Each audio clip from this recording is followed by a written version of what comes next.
You'll be doing the... Yes. Okay, good evening and welcome to tonight's Village Board meeting. It's Tuesday, April 9th, and it is 6:01, and we are here in Village Hall. If everyone would please stand for the Pledge of Allegiance. I pledge allegiance to the flag of the United States of America and to the republic for which it stands, one nation, under God, indivisible, with liberty and justice for all.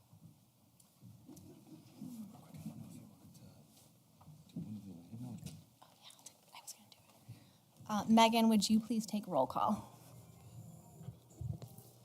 Trustee Wojtka? Here. Trustee Banaski? Good evening. Trustee Mishler? Here. Trustee Briggs? Here. Mayor Domeratz? And Haley Cook. Here. Before we begin this evening, we would like to recognize the Seneca Nation on whose ancestral territory we are gathering. The present-day village of Fairport sits on traditional Seneca land. The Seneca Nation, with the Mohawk, Cayuga, Onondaga, Oneida, and Tuscarora, make up the sovereign Haudenosaunee Confederacy. With respect, we acknowledge the people of the Seneca Nation on whose land we now live. We honor their past, present, and future contributions to and stewardship of this land. The first item on our agenda tonight is the Citizens Forum. Megan, do you mind taking a look and seeing who we have on who has signed up?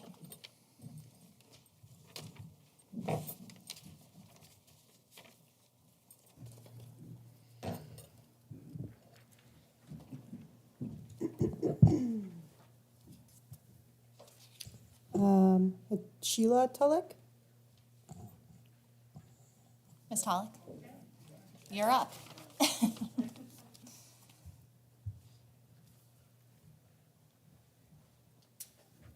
I want to thank you, Sheila Tulloch, 136 West Church Street. I really would like to thank you for the crosswalk that we have in front of our house. I think it's going to be great. One of the other things I'd like to talk about and thank you for is a wonderful DPT department. Jason was wonderful in trying to scope everything out. The guys are just terrific, and they are very courteous, just wonderful guys.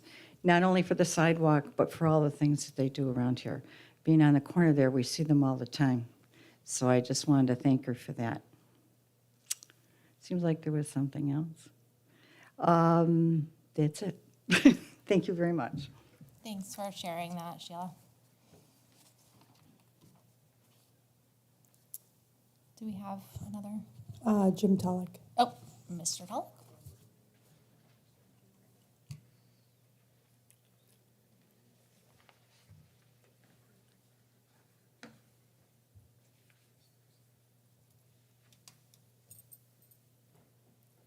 Thank you, Jen.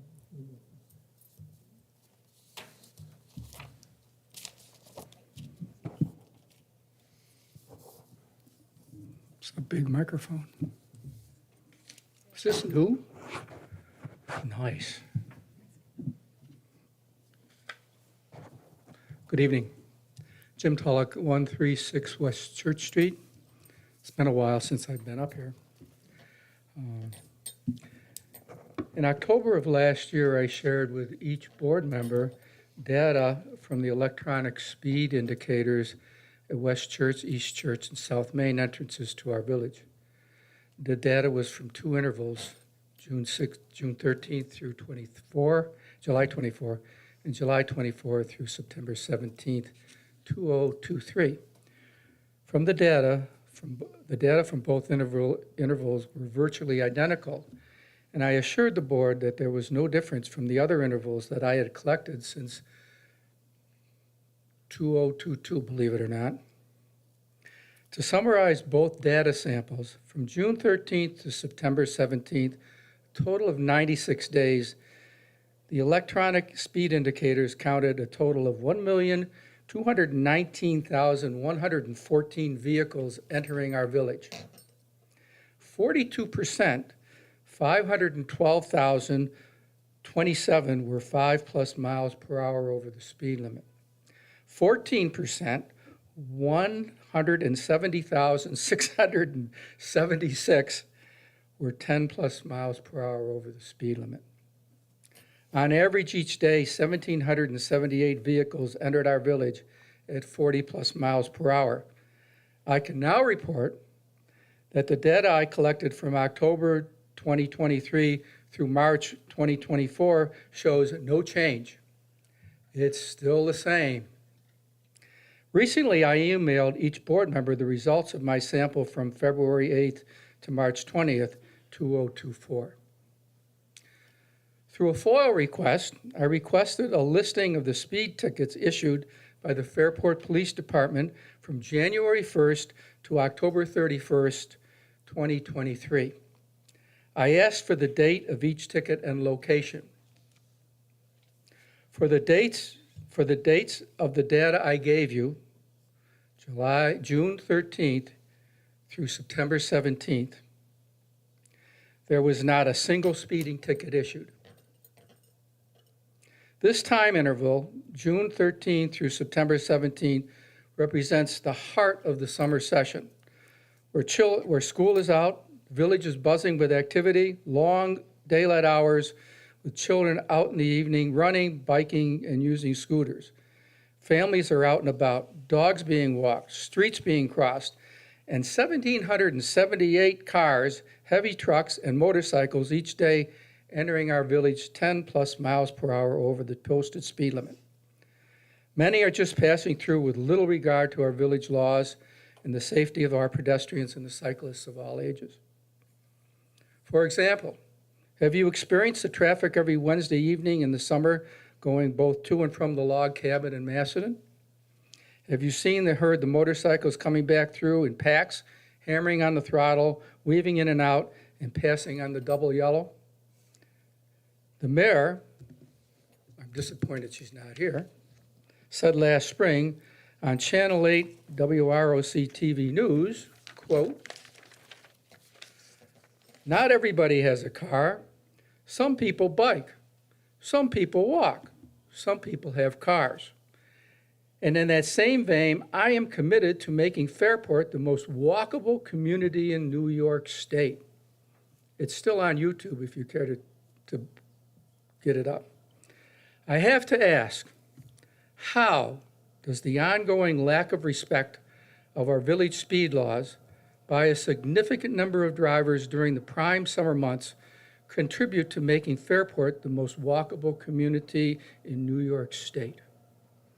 Does it concern the board when an average of 1,778 vehicles each day enter the village at 40 miles per hour or more? Why was the decision made last summer to not enforce our laws during such a pedestrian, festival, summer bar, active period of time? Why? Who made that decision? I must confess, I have not been totally forthcoming with this information. It's worse than I describe. In fact, in 2023, there was not a single speeding ticket issued from May 15th through November 2nd. That's 171 straight days with a total of 309,372 vehicles entering our village at 40 miles per hour or more. I laugh because it's ridiculous. It's absolutely absurd. Board members, what do you have to say? This has happened on your shift.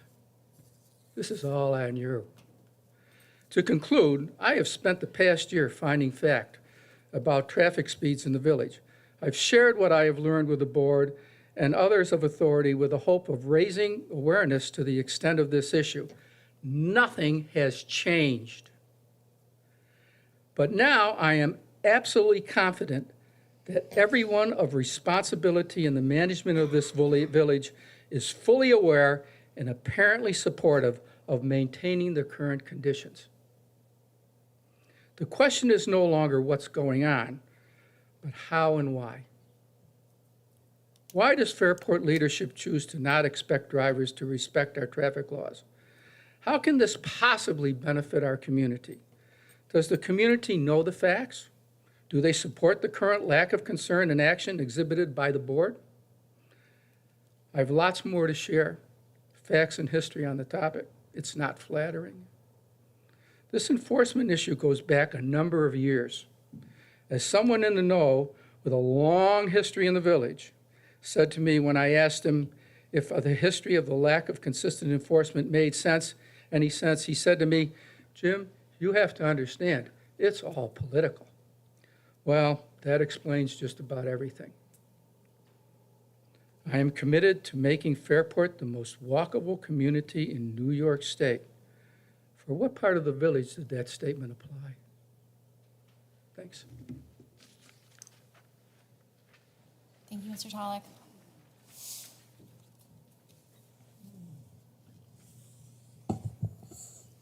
I'm having trouble reading the last name, but the first name is Brendan, 25 Parse Ave.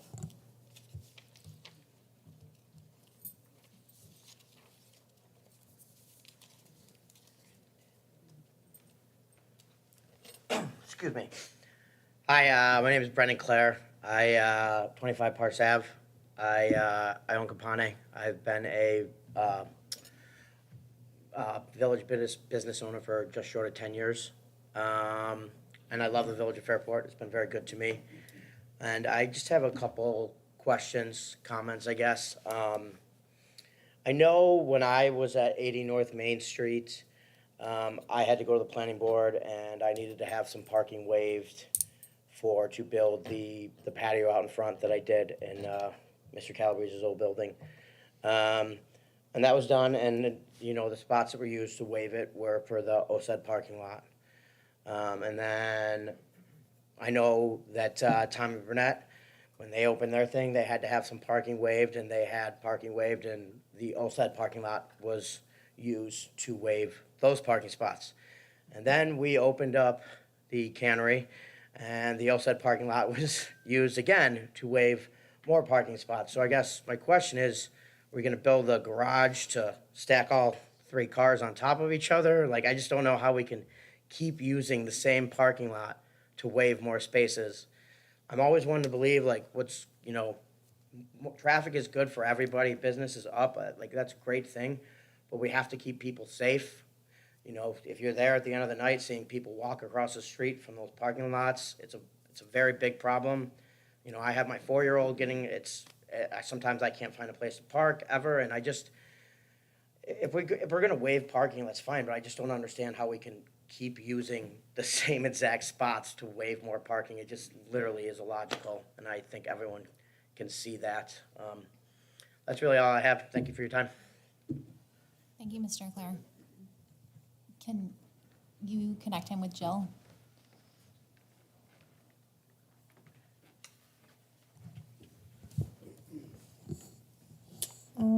Dan from 23 Parse Ave? 25 Parse Ave.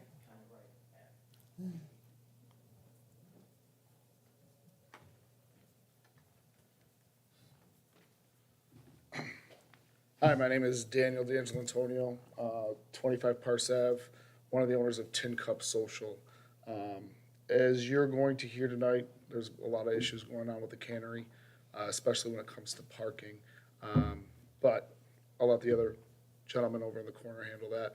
My question, and I'll keep it short and sweet for you, is the old Smokin' Hot Chicks building has been leased out to someone with a horrible track record, and I want to know what we're going to do to handle that. I've worked for him before. His name's Ronnie Davis. He is not someone that we should allow in this village to run a business in this village. He will destroy all the other businesses in this village. So I just want to know what we're going to do to handle that. Thank you very much.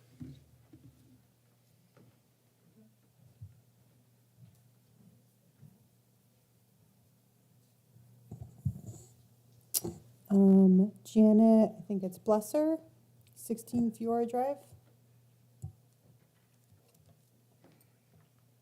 Hello, I'm Janet Blazer. I live at 16 Fiora Drive. I actually submitted a letter to you with regard to the crossing, and they've solved the problem.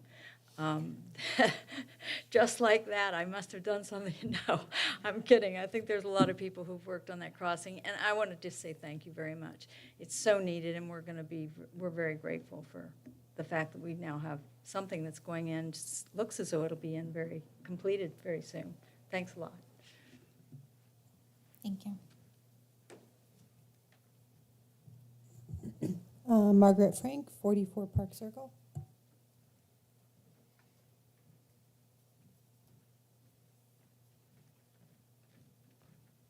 Good evening, everyone. Margaret Frank, 44 Park Circle.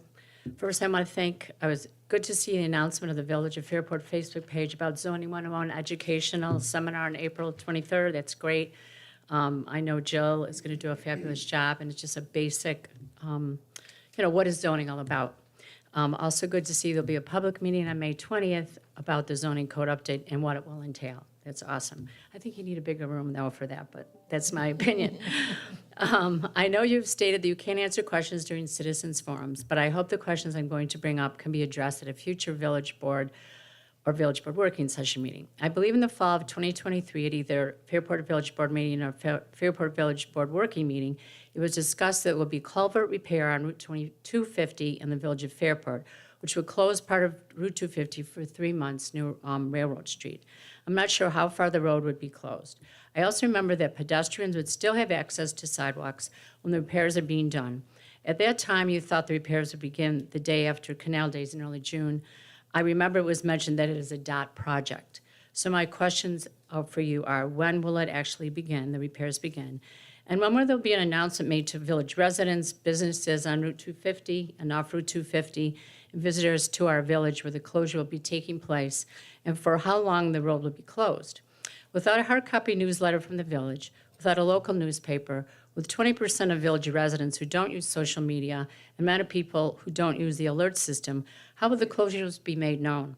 What will the detours be? Thank you.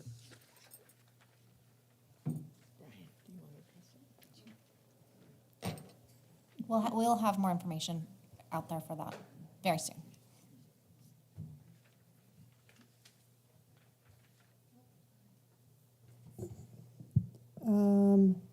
Matt West, 25 Parse Ave.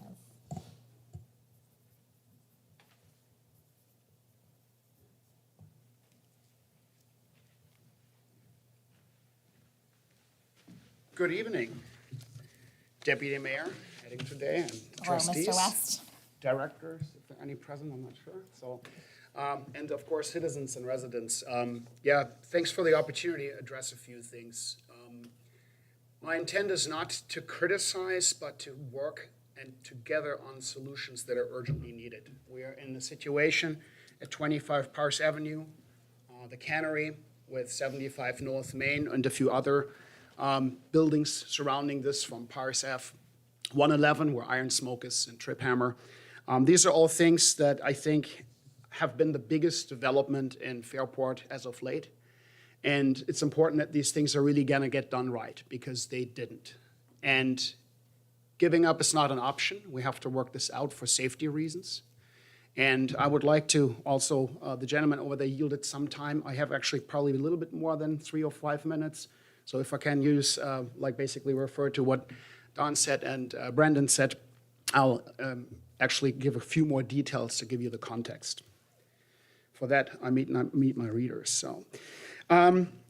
So today I'm addressing you to comment and ask about the business development, and particularly the cannery ranging from 111 Parse Ave to 75 North Main, and the site plan. In 2019, just to provide some context, this area had about 3 liquor licenses. 3. Let's call Compane, actually is a pre-existing one on the other side at 80 North Main, that's 4. I'm talking about Compane to all the way to Trip Hammer, that's 4 liquor licenses. Then the pandemic happened. And now here we are, 3-4 years later. We are now at 14 liquor licenses. I'm not sure if the trustees or the planning board or anybody is really even aware of this. And we are now approaching 14, going to 16, maybe 17, 18 liquor licenses. Let's do more. The more the merrier. It's okay if there is space, if there is safety, if these things are done like business development, meaning considering the resources needed, considering the space needed. So let me go into a little bit of a few more details. So there's so much going on in this place now that you could almost say the village doesn't have enough citizens to really support these businesses. So let's just come from the standpoint of the village has plenty of public parking, and we have people that walk, we have people that use bicycles, as the mayor apparently said on the TV statements, and that's all fine. We want that. That's great. But we have to also take a look at critical mass. If we're bringing so many liquor licenses and so many establishments in, that has been done via a site plan. And a site plan was also looking at load, at parking volume, at traffic volume, at businesses, at occupancies. And all these things apparently do not really get, like, we don't abide by this. Like, it doesn't happen that this was actually really followed through. That's actually shows the next few points that I would like to make. So there was a site plan required. The site plan had been based on traffic and parking studies and many other details to make sure this project and development gets done right. In March or February 2019, we came here several times with a developer at the time, Caliber. Donahue was not yet on the agenda. And we tried to do this right. The planning board has requested studies, data, and for good reason. Yeah. And so there have been trip reports. There have been parking appreciation. Like, basically occupancy has been, we had to submit even opening hours. I wonder why we did this, because everybody can do what they want these days. So now, that was all established in 2019. And it was presented to the planning board with these load considerations, and mixed use was suggested of daytime businesses and evening businesses. Then at the height of the pandemic in October 2020, there was a planning board meeting. And this planning board meeting, the site plan has been amended. And they have not only waived 283 parking spots that the project was short of, with, again, the very same OSET parking lot. And I can give you the numbers because we have already filed this last time with the state. And so this was basically all waived. There were even errors on this. It was actually 315 parking spots that we were short. And that's just the development of 25 Parsef and 75 North Main. That's not considering the previously waived parking requirements for 111 Parsef and for other businesses and Campane when they, for example, did their patio. They had to give some up and they said, okay, we can do this because next door is the same parking lot that we keep giving over and over away. So in the meeting, the developer and landlord requested another waiver, this planning board meeting at the height of the pandemic, and I have to state this again, this was a virtual meeting. Like, even the mayor was present virtually, and everybody discussed it. So at the planning board meeting, also the mayor and some trustees were present. And these things have all been presented. So separate numbers have been requested by Joe Burkhardt to say, hey, 75 North Main, 25, that can be split up in the future. So to cut to the chase, it was determined that the lots would have a combined shortage of 283 spots, not considering an error of 32, which brings it to a number of 315 spots needed that weren't there. And we waived it with the 90-ish existing OSET lots, 32 on one side of the street and about 61 on the other. And with the same total number of 91 parking spots. I mean, that's how we're waiving 315 short. I want to go on record to say also, based at the issued occupancies, I have calculated 1,700 and something occupancies have been issued at the time, not considering 75 North Main yet. And we have a reality of 280 spots. Needed 1,700 for occupancy. Not everybody comes with, I get it, but like we can even use the ratio of 1 to 4 and say village code needs to be changed all we want, but that was the reality. So in fact, very experienced and long-serving planning board member Andy Rouse has stated in the meeting minutes, we do not even know how many times we've previously waived parking requirements with the same parking spots. It's been commented, it's been in the meeting minutes, didn't make it into the resolution. He also said something else I found very interesting reading this again. Andy Rouse said, it is time for landlords that request the waiver to contribute, it's not just a problem that should be solved by OSET. Why should the OSET always solve the village parking problems? No, I think the landlord should contribute. And here we go, as a Village of Fairport, a year or two ago, for good reason, helping them to get a grant from New York State. And if we would not have done this, Village of Fairport would not have gotten anything. But I would like to see where that money goes, because I would hope, I don't know if that was possible, no accusation here, I would hope that the public funds would have some conditions and not ending up in a pickleball place, private pocket. The landlord is now an owner and competitor with his tenants, who, for the most part over there, need to hire attorneys if they want to communicate with our landlord. So Andy Rouse subsequently has actually resigned from the planning board. And one can argue, yeah, he has served for so long. Yes, he did, but like there are also reasons why he resigned, but that would be a question for him to answer. So additionally, the record states also Peter Vars from BME, who has been requested to present the data on behalf of the landlord, has answered all the planning board questions and has been reassessing this to split the two properties to basically take a look at both properties separately.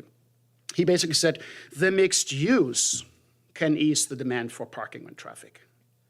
However, we keep issuing nighttime businesses. O'Gara says, the chairman of the planning board says, daytime use is the solution to this to lessen the load. So last but not least, the waiver has been granted, and at the same meeting, 75 North Main Street, which was always supposed to be primarily daytime use, office use, I don't care, daycare, financial offices, engineering firms, that was all planned and part of this site plan. At the same meeting where they waived these 283 parking spots, they have also allowed 2 more liquor licensed restaurants or establishment and 1 fitness place to go to this building. Now let me summarize. One of those we can consider the new brewery, the third one in the same parking lot. Fine, that's business, it's okay. So that's one. Should have never been approved in terms of daytime use, right? So then a second restaurant can go in there in the front.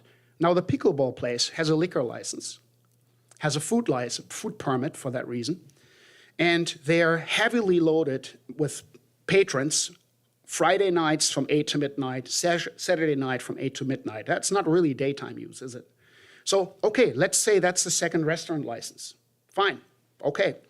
But are we putting in the front a third and a fourth now? Because the planning board waived this daytime use, waived the parking, and said 2 more restaurants, okay. Now, that's already there. These liquor licenses are number 14 in total, right? So we keep adding. It's really absolutely crazy that continues. And so, I mean, again, if a planning board member states we're a walking community, we're a bicycling community, that's fine. But the reality is this: we don't have enough people to live in walking distance or in biking distance to sustain this number and level of establishments. So let me cut to the chase here. So we are creating a destination in the Village of Fairport. I'm all for that. But who in the right state of mind would create a destination at which you can't arrive? Who builds an airport says we have no public transportation and no parking? How do you get there? So we are so many establishments now in Fairport, and that's great. Love it. Tax revenue will be fantastic. I'm happy for this. However, clearly, this can only be utilized if neighboring villages, towns, and the city of Rochester have people coming to us. Now, how do they get there is one thing, and how do they arrive, or how do they park their vehicles? Not everybody does a ride share for $70 round trip from Goodman Street. That's the reality too. So we are overdeveloping here. And because we're really developing survival of the fittest, or the more the merrier. So I would like to close in saying this has already caused businesses to fail for many reasons. It's not like to blame, but it's a big factor. The safety is a factor. Fire chief, police, EMS have all major safety concerns. Now the fire chief and the police chief are directors reporting to the village manager and the mayor and the trustees for that reason. So we have safety issues with fire lanes being consistently every night completely overcrowded. So the village says, hey, we have to, based on the site plan, we have to issue fire lanes. But if it doesn't get enforced, well, that's the landlord's problem. No, actually, code enforcement can shut things down and say that needs to be fixed, or it's not safe to operate this. And we just did see this at 80 North Main Street. The building is crumbling in a creek, the same one that causes another road closure in Fairport for DOT reasons, and because that same structure of, call it a bridge, is over the creek, is also under this building. So we all know very well. Chief Overacker and other people have had many different structural problems there. There were 2 fires. As many people remember, there's an open floor. It's not safe for firefighters to go in there. So I ask you to please make sure that planning board starts reviewing the things, what can happen. We cannot continue bringing another 3 or 4 businesses in there. And we cannot continue this with evening businesses. That's why I want to say that very clearly. And now we're going to get 2 more in the front. Then we're going to get a cidery also in our building at 25 Parsif. And then we're going to have this country bar where the owner that will not get another license in Rochester again has actually the daughter incorporate. So this way you can still do what you want. So just to give you a heads up how they're going to circumference this issue. I would like to make sure that we are doing something. I want to go on record. People will get hurt, like we had this accident on North 80 Main Street. This was very foreseeable. We know the building is structurally not sound. Condemn it. Maybe then the building gets sold for less, and maybe we can do some parking there. Maybe we can pave it and make it a nice park with some parking in the back, hiding behind some trees. I don't care, but something has to happen because it's not safe. I don't want kids to get hurt when they walk out this fitness establishment in the back for the younger children, Challenge Athletics, D1. So there is a lot of good traffic during daytime hours. And when it gets dark in the evening, why are we still having 2 lanes? Why are we still going bidirectional? Why are we doing left turns so close to the traffic light? This needs to be addressed. Thank you for your attention. Sorry for the time. Thank you, Mr. West.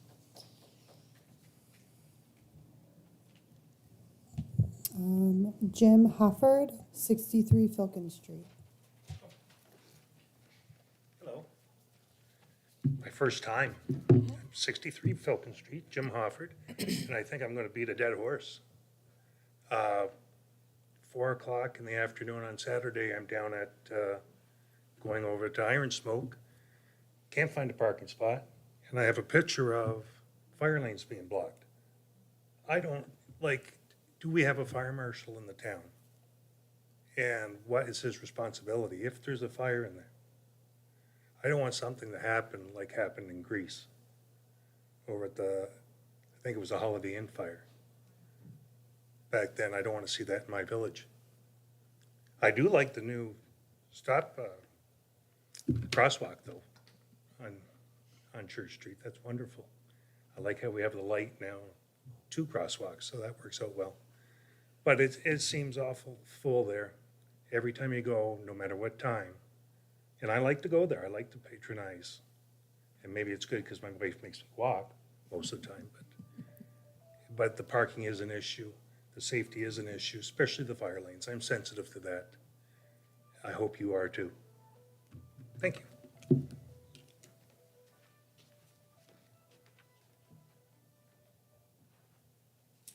I have a picture too if you want to see it. Of the fire lane being blocked. People parking in. May I see it? Yeah. Anyone else want to take a peek? Also, if we send that also Oh, to the, well, those are cute children too. Yes.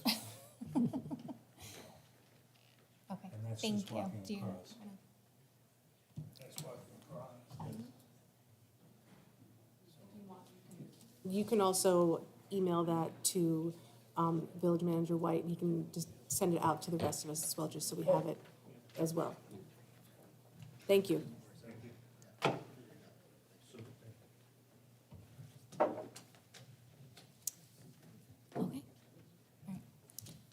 All right. Thank you to everyone who spoke this evening. We appreciate your feedback. We appreciate all of the positive comments, but we also very much appreciate the concerns that you share as well. Makes us better. We will close citizens forum. It is 6:35. Okay, we'll continue on with our agenda. That brings us to item number 1 under unfinished business. It's a motion by the village board to approve the minutes of the March 11th, 2024 village board meeting. Can I have a motion? So moved. Second. Any comments about that? It was a regular board meeting. I think we were all present for that. Any concerns or questions about the minutes from that? Okay, all in favor? Aye. Second item is a motion by the village board to approve the minutes of the March 18th, 2024 village board proposed budget presentation. Can I have a motion? So moved. Trustee Wyko. Second. Sorry. This was the meeting Brian presented. We were all present. Any concerns, questions about the minutes on that? Okay, seeing none. All in favor? Aye. Aye. Third item, a motion by the village board to approve the minutes of the March 20th, 2024 village board proposed budget meeting number 1. Can I have a motion? So moved. Trustee Wyko. Second? Second, Trustee Briggs. We met a lot this month, didn't we? Any questions or concerns about the minutes from that meeting? Nope. Okay, seeing none. All in favor? Aye. That motion carries. The fourth item, a motion by the village board to approve the minutes of the March 25th, 2024 village board proposed budget meeting number 2. So moved. Second, Trustee Briggs. Okay. Any questions about the minutes from that last budget meeting that we had? Nope. Seeing none. All in favor? Aye. Aye. Okay, that moves us into some new business. Item number 1 under new business is a motion by the village board to authorize the annual Memorial Day Parade organized by the Veterans of Foreign Wars, Post 8495, subject to final approval by the village manager. The parade shall take place on Monday, May 27th, 2024, at approximately 10 a.m. And we all received a really nice letter from our parade coordinator there, Michael Cialini. We all received that? Yes. The specifics of that. It will begin at Whitney Road, as usual, carry on through Potter, conclude at Potter, and where they'll have the Memorial Day presentation. And obviously, we are all very encouraged to attend and will be attending. Okay. So moved. Second, Second, Trustee Wyko. any other comments or concerns about that? I don't think there's any real significant changes, right? No, This is an it's same honor. old. Yeah, it's an honor to be able to approve this. All in favor? Aye. Aye. Aye. Okay.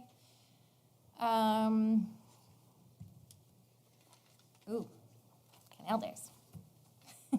The second under new business is exciting. It's a motion by the village board to authorize the 2024 Canal Day Festival in the village of Fairport on Friday, May 31st, 2024 through Sunday, June 2nd, subject to final approval by the village manager. And I think we have Ian Winter here. Okay.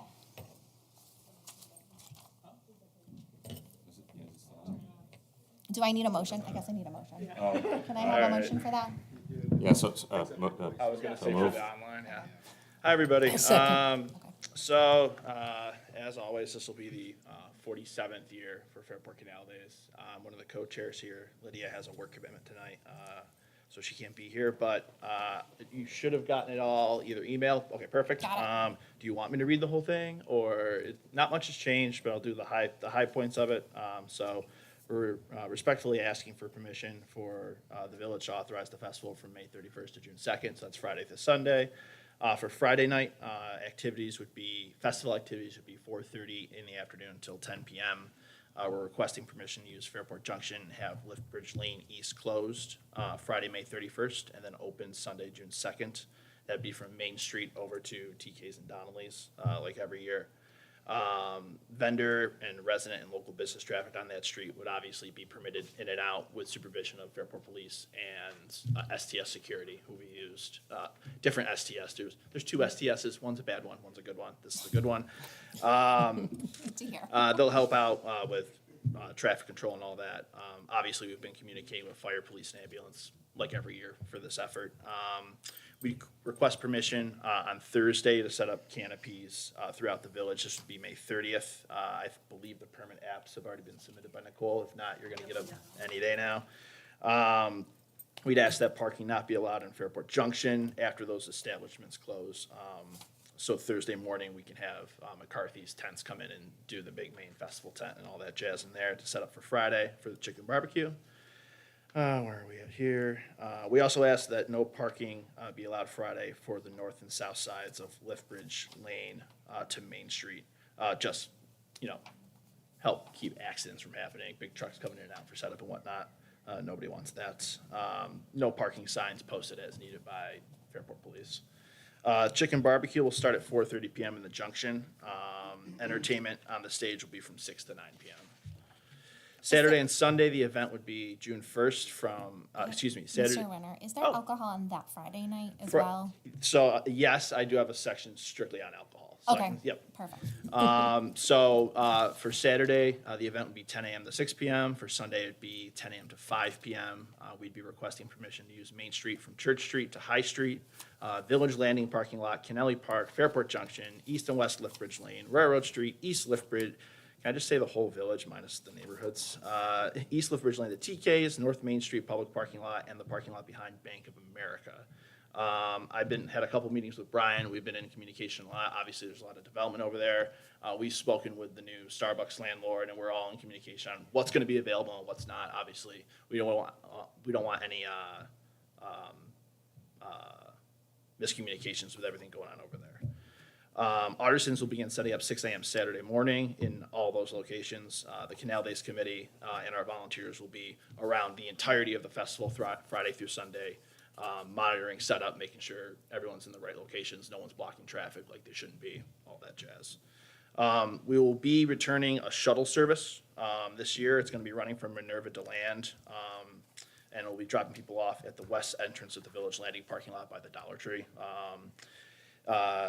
Where did I say here? Minerva to Land and Joanna Parent as well. Shuttle hours are 10 a.m. to 6:30 p.m. on Saturday, and Sunday 10 a.m. to 5:30 p.m. It'd be $2 round trip per person, and children under 12 are free on the shuttle.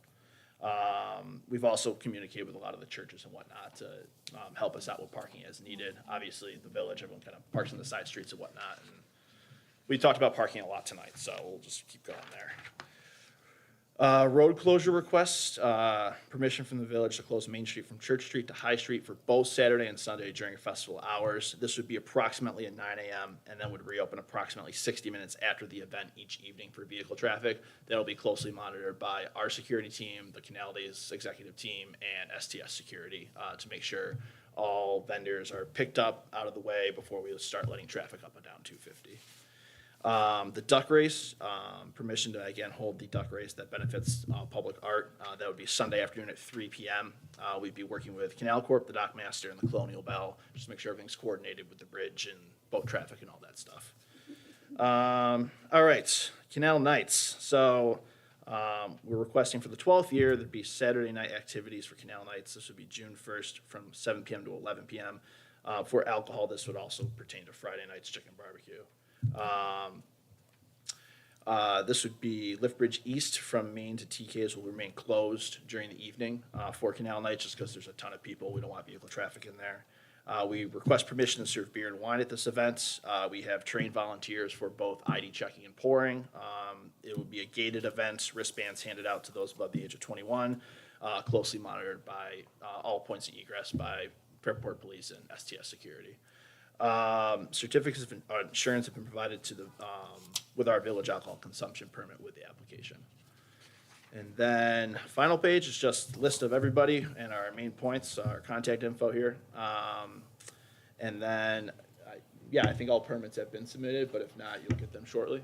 And I think at this point, I'm happy to answer any questions. Is STS the same security company that you've used in the past, or is that a new company? If you're thinking like years back, with the Yellow Jackets. Yes. So they don't do like big festivals anymore, Okay. which is why we had to make a switch. Okay. Yeah. How new are they? Did you have them last year?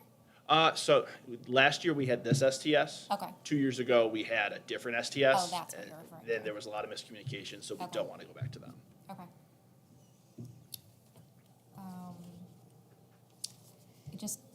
Just a sort of a broad question. I know when Canal Days ends, you have this really great closing meeting with all of the parties that are involved.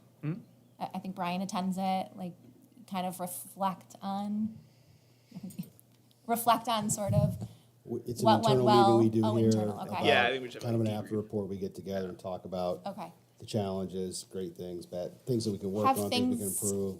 I mean, it's always, you got an event that has 1,000 different variables and tens of thousands or hundreds of thousands of people. There's Yeah. always little nuances that come up. Sure. And we just get together and kind of talk about some of those things, try to prepare for those in the future. Right. So, I mean, each time we internal. have this event, it gets better. We learn from. Yeah. Generally, I mean, Yeah. the festival gets better. We don't have We're any- we're in another record year of Yeah. attendance. Last year was another record attendance year.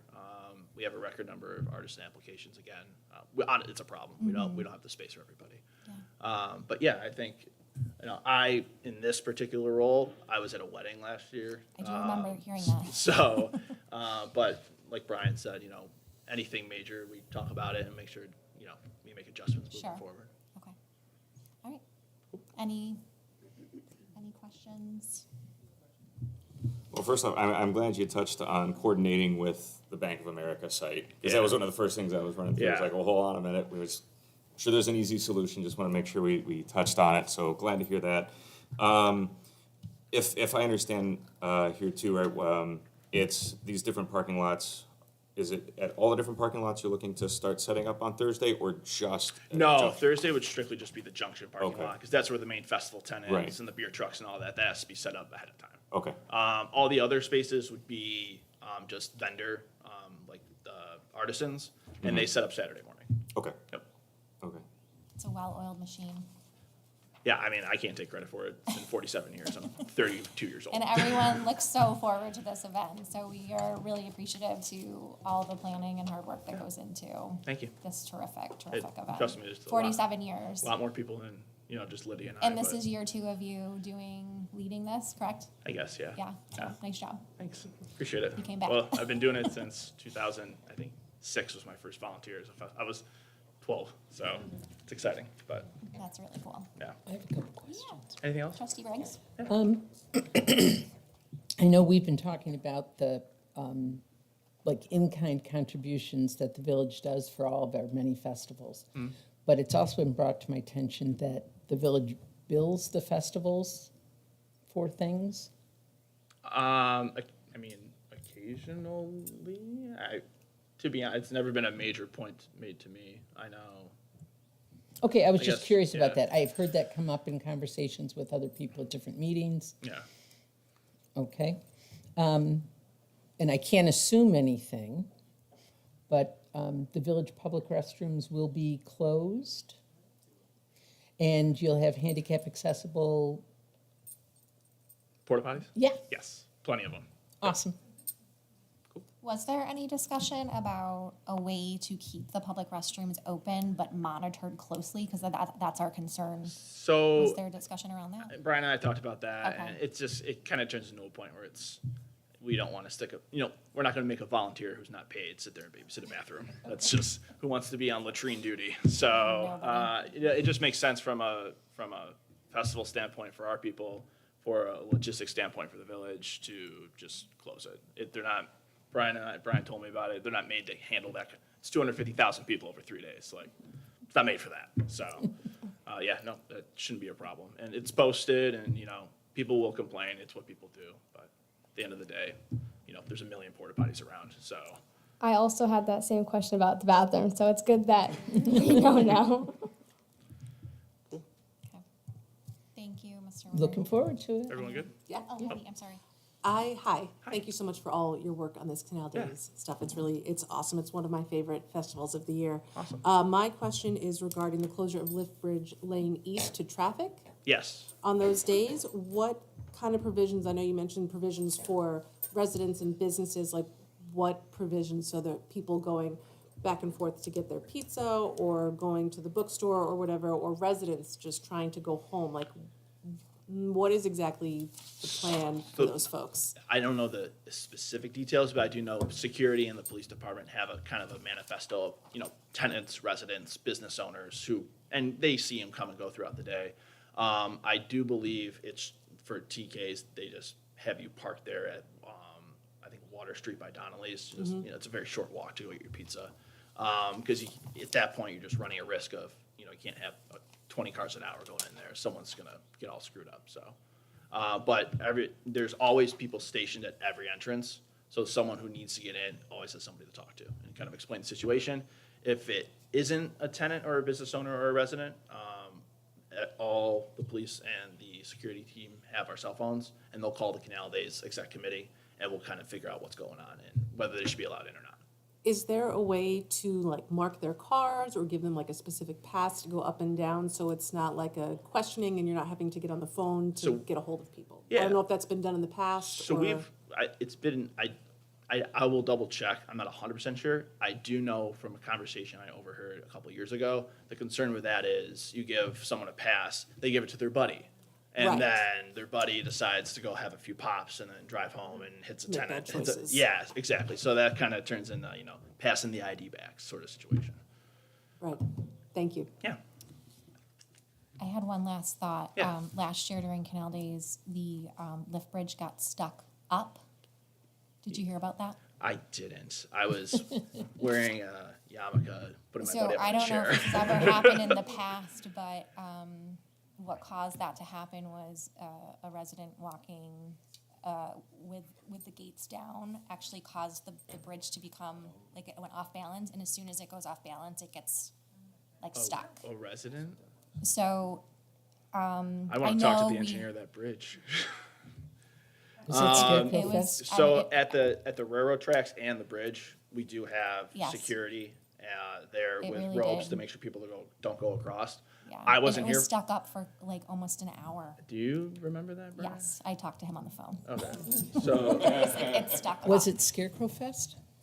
I'll check with our team. I don't remember that for Canal Days, but I'll check and Scarecrow figure out Oh, what it was might Scarecrow Fest. It was Oh. Scarecrow Fest. Sorry. Never mind. All So, right. so other festival, but same potential problem. We have people there monitoring the bridge and the track, so when people are Yeah. coming, Okay. yeah. We just get better. We fix, Yeah. right? These things happen. We can't think of them, and then they. So, Well, that explains why we don't ride the bridge up for the duck race anymore. is that why? Anything else? I think that's it. I really appreciate what you're doing. Awesome. And Thanks, guys. I also appreciated that it's zero waste. That So you're going towards zero waste. we are. So and- unfortunately, and since you brought it up, I'll just be transparent about it. This year, we made a very diligent effort to do zero waste in the junction again. Yes. We still are encouraging all the food vendors to have the compostable utensils Yes. and stuff. We had 8 volunteers sign up. Okay, I signed up. I know, I saw. I the- am a waste volunteer I have- expert, and I did That's not my sign phone. up. I have the mean, list. I did anybody see you wants to signed do up. it with me. Unfortunately, it's just not enough people to sit there and do the Okay, sorting. well, I We have- also had a couple sponsors kind of stick us on their donations last year, so we had to eat some cost. Okay. We are making efforts to go zero waste, especially in the festival area in the junction. Unfortunately, this year, it's just not, we don't have the manpower. We haven't had enough interest from the public. So obviously, next year we will try again, but it won't be like last year. But Okay. you did bring it up, so I don't want you guys to go there in June and be like, where's the zero waste? So that's what's going on with that, unfortunately. Well, thank you for being transparent and trying. Yeah. Appreciate it. Okay. Any other? Okay. All in favor? Aye. Aye. Aye. Okay. That brings us to the third item under new business. I am not Mayor Domeretz, but I am speaking on her behalf. Mayor Domratz to proclaim Friday, April 26, 2024 as Arbor Day in the Village of Fairport. Go ahead and read this proclamation. Okay. Whereas in 1872, J. Sterling Morton proposed to the Nebraska Board of Agriculture that a special day be set aside for the planting of trees. And whereas the holiday called Arbor Day was first observed with the planting of more than 1 million trees in Nebraska. And whereas Arbor Day is now observed throughout the nation and the world. And whereas trees can reduce the erosion of precious topsoil by wind and water, lower our heating and cooling costs, moderate the temperature, clean the air, produce oxygen, and provide habitat for wildlife. And whereas trees are a renewable resource, giving us paper, wood for our homes, fuel for our fires, and countless other wood products. And whereas trees in our village increase property values, enhance the economic vitality of business area, and beautify our community. And whereas trees, wherever they are planted, are a source of joy and spiritual renewal. Now, therefore, I, Julie M. Domratz, Mayor of the Village of Fairport, do hereby proclaim Friday, April 26, 2024, as Arbor Day in the Village of Fairport. And I urge all citizens to celebrate Arbor Day and to support efforts to protect our trees, and further recognize the members of the Village of Fairport Volunteer Tree Board for their continuing commitment to Fairport's trees. So I do love my trees, so that was very special for me to be able to read that. Thank you for listening to that. So you need a motion? I don't think we do. Oh. It's just- No, you do. No. You just Yeah, have to I write think it. it's just a proclamation. Okay. Hear ye, hear ye. Moving right along. Yes? Is that okay? Do you want to? Oh, okay. Can I have a motion? So moved. Second? Second. Oh, sure. Your second. Oh, okay. All in favor? Aye. Aye. Okay. The fourth item under new business is a motion by the village board to enter into a fire alarm inspection, monitoring, and repair agreement with Johnson Controls and to authorize Julie M. Domratz as mayor to execute the agreement. Can I have a motion? So moved. Trustee Wyka. Second, Adam. Trustee Okay. Benansky. And this is a renewal, right, Brian? This is a renewal with Johnson Controls? That's correct. Okay. They're still on state bid, so we're just using them. Is it, for this our- is an annual renewal, correct? No, this is a 3-year contract. 3-year contract, Yep. okay. Okay, anything specific that's real different that we should nitpick? No, okay. Required to have fire suppression and fire alarms, and this is to maintain that.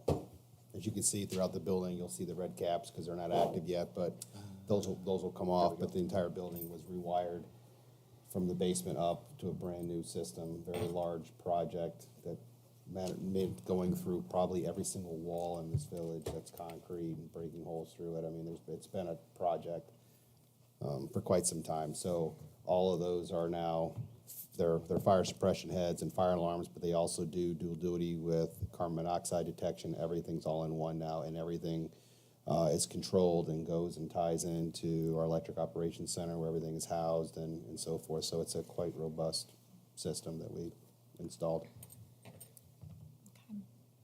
Any And other the reason comments? you keep seeing all the wires still hanging from there, we're just waiting on Johnson Controls to come out and test them, but really the bigger issue is there are certain parts that still need to be put into the system, and they're back ordered. We can't get them, so we're kind of in a standstill at the moment. Okay.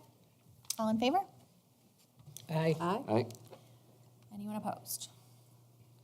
That motion carries. Number 5, a motion by the village board to declare surplus certain village-owned vehicles and equipment and discard them by means of public auction, sealed bids, or private sale. They are Police Department number 937, a 2018 Ford Explorer. It's VIN number 1FM5K8AR9JGC34136.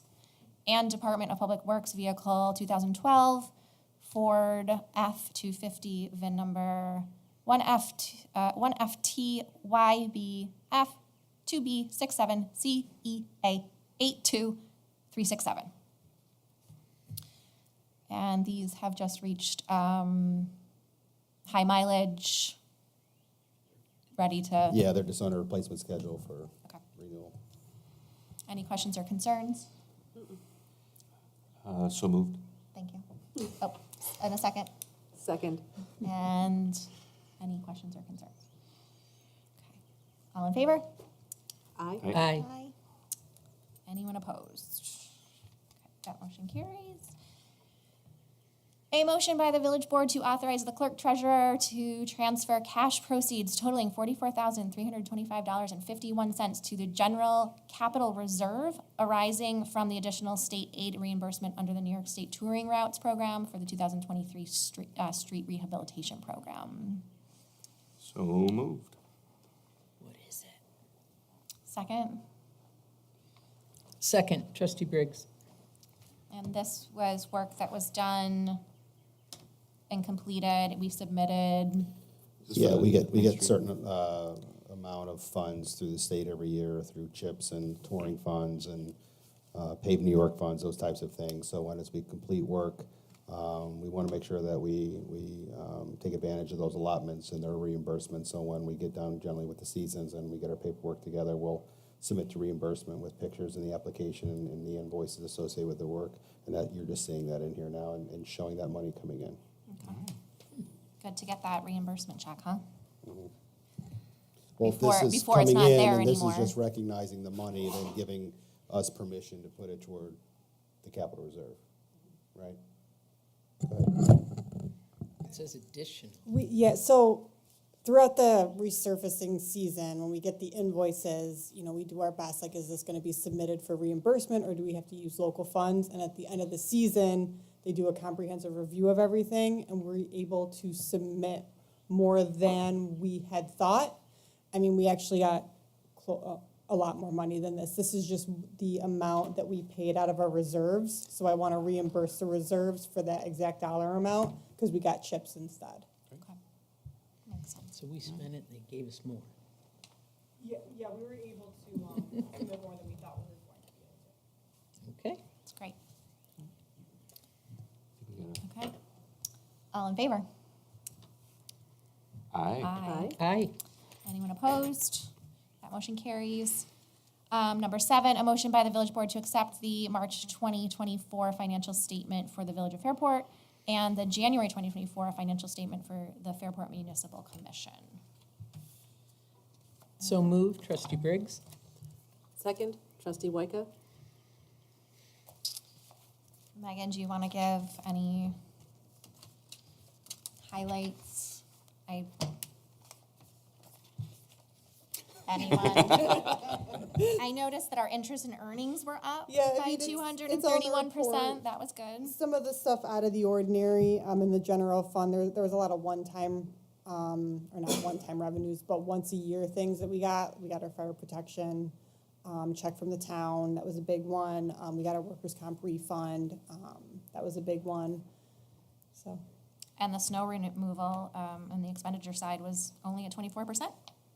Yeah, but the audit committee will tell you they approved, or they reviewed the salt bill this Oh. month, so they'll be in next month's report. Okay, I thought we were done with that. But I think it was still under. Okay. Tons of salt. Better be salted than not. Okay. All in favor? Aye. Aye.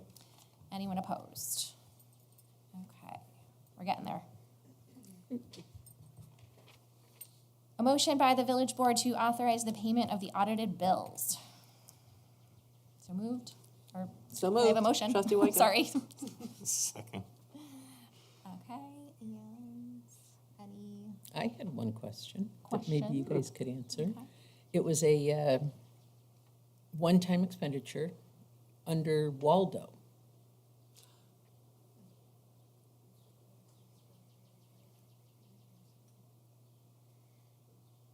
It was reimbursing a firefighter for eyewear glasses, right? Yeah.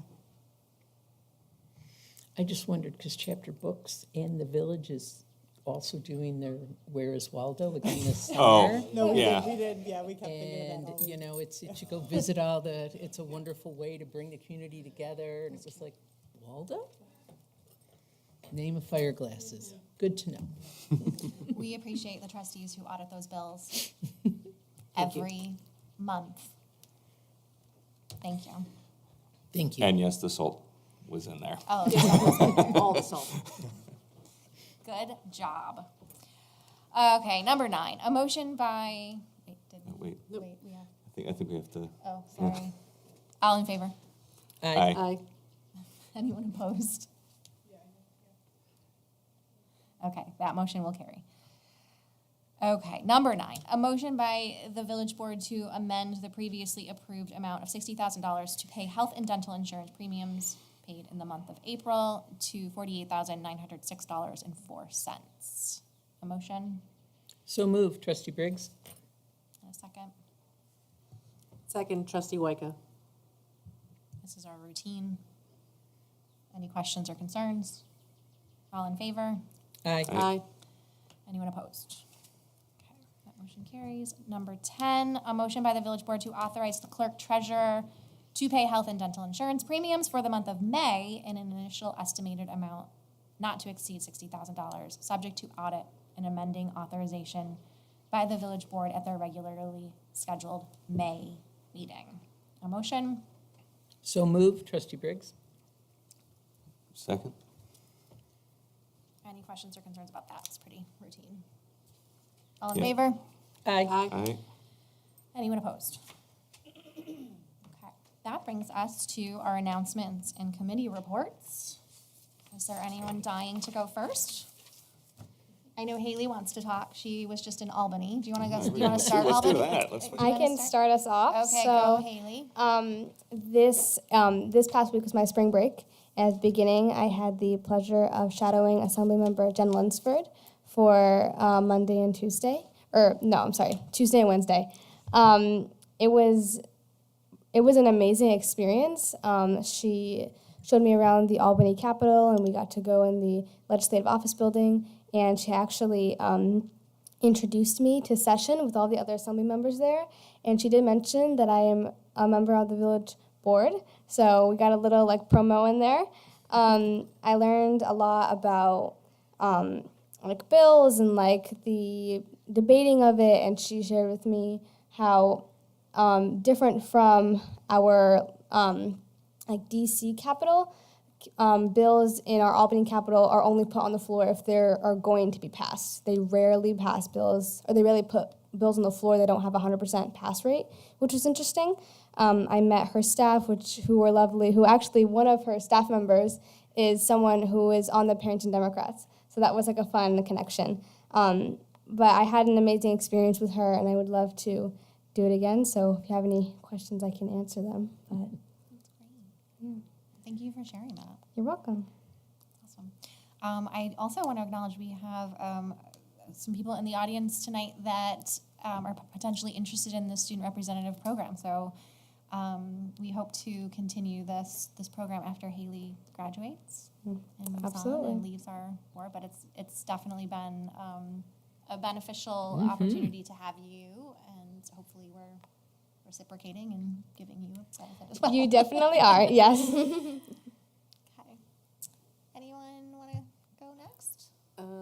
The bike drive is live and ready to go Saturday, April 27th. I am personally partnering with What's Good in Fairport and Rock Community Cycling to run a bike drive from 9 a.m. to noon in the village farmers market parking lot. So if anyone has old bikes, or just unused bikes that you don't, they're just hanging around your garage, bring them down. Rock Community Cycles will take them, refurbish them, and donate them to community members in the Rochester area that are in need of transportation. Terrific. That's it. Alan, do you want to go next? Yeah, I had a chance to sit in on one of the partnership meetings last week. Some really cool things going on there. We got the Fairport Foundation is back up and running. So we have a board for folks on that. They're continuing to investigate and really sharpen their pencils when it gets time, as they're investigating and moving the ball forward on the radio station that they were talking about when they came in and last spoke. So, you know, I think that'll be exciting to see just kind of how that goes, where that lays. They've got somebody set up for programming and getting the hardware all into place. On March 13th, the tree board met, and I know we've declared 26th on Arbor Day. Just in terms of availability, April 20th at 10 a.m. is when we'll plant a tree. We're figuring out the exact location. It's either going to be on Potter or on West Church, but that's mostly depending on the availability of the tree. They're looking into the species right now on that. Gonna, you know, give a shout out to Jill and all the work that she's doing. And remind everybody, April 23rd, there's the zoning informational meeting. 6 o'clock. Yes, at 6 o'clock here, 6 to 7, May 20th. I believe that's 7 to 8 on the 20th. And I think as we learn a little bit more, if we do need to have a different venue, we will certainly do that. And I'm sure everybody knows there's a crosswalk. It's going up. Yeah, I think there are a few things that are just on back order in terms of like the beacons. But we're getting there. Trustee Briggs? That's it. Yeah, that's it. Okay. On March 15th, went to Chicago, and on the back, you will see that the Fairport Parrington merchants, through Canal Days and the Public Arts Committee, donated $22,000. So all the money that Canal Days makes, they give back into the community in so many ways. Last year, they contributed and did a sports scoreboard, but very much needed to recognize the arts. So that was awesome. And I attended Friday night. The production was great. Before the show, they did come out and thank the merchants and thank the Arts Committee in Canal Days. We have this awesome advertisement, and I think this is going to be around for a while on many of their plays coming up in the future. And there was also a sighting of a Fairport Public Arts Committee T-shirts. It was like, oh, there's a T-shirt there, a T-shirt there. So that was really kind of cool to see the arts being supported at the school. On the 16th, I volunteered through OSED at the Partnership's Irish Fest, and I worked at the craft table all afternoon. So that was wonderful to be back with creating art in the community. On March 21st, we had a very successful 6x6 art making event hosted by Faircraft. It's a wonderful host and a great space. And Roco, the museum, they pushed out our event on their social media. So it really helped with our attendance. We had people showing up from Penfield and Pittsford, coming with their art supplies and their ideas, ready to just be in this community space with other artists creating art. And there was live music. It was just a wonderful event. And the director actually came to the event and talked to the artists as they were creating art, and then again pushed it out on their social media. So that was a wonderful event, very successful. On March 28th, there was the State of the Town, Village, and School Luncheon. It's hosted by the Chamber of Commerce. That's where you get an overview of what the town did last year and where they're going this year. The town is huge. They've got a lot going on in all of their many departments. And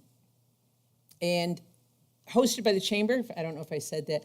And what I didn't realize is it's actually open to the public. So I really think we need to do better at advertising that and get people to attend. If you pay your fee, you get this beautiful luncheon.